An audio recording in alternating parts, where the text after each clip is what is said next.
Assalamu alaikum. Today in this video I'll be showing you how to slaughter quail in a halal way. So I have my quail over here who I'll be slaughtering.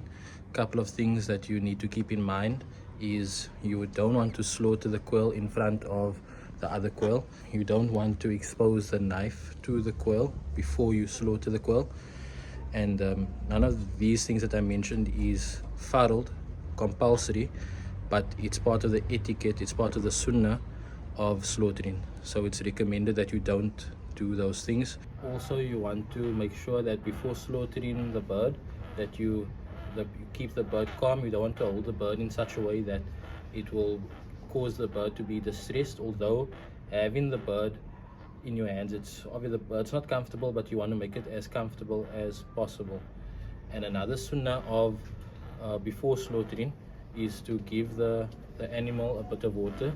It's a sign of mercy to the animal. This is another sunnah.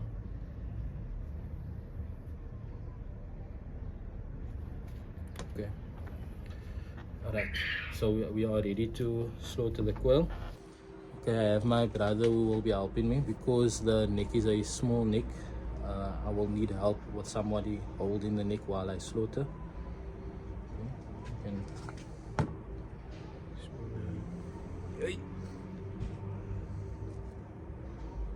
Okay, stretching out the neck like that so that I can make a clean cut. We're just gonna put some water on the feathers of the neck because it's a bit hard to cut through the feathers, and wetting the feathers will make the cut a lot easier.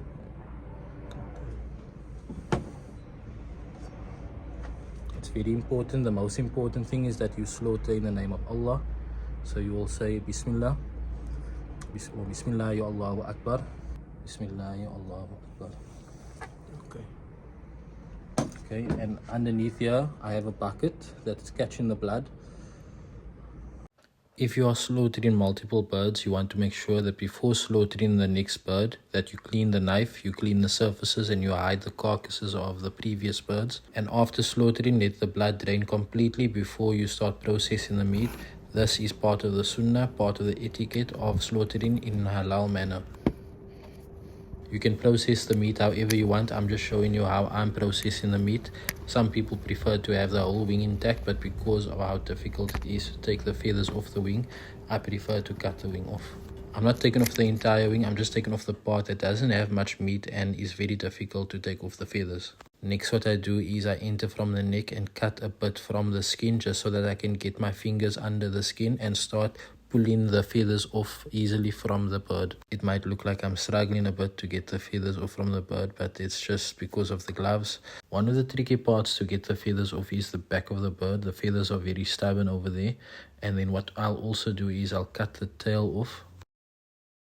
Now, to clean the organs and the insides of the bird out, I'll use my scissor and cut the spine and neck out. These are obviously edible parts of the birds. You can keep these parts if you want to. You can eat the liver, you can eat the heart. A lot of the organs are edible, if not all the organs, but I will just be discarding them. Of all the insides, the trickiest part to remove is the lungs. I didn't really do a good job of showing you how I remove them.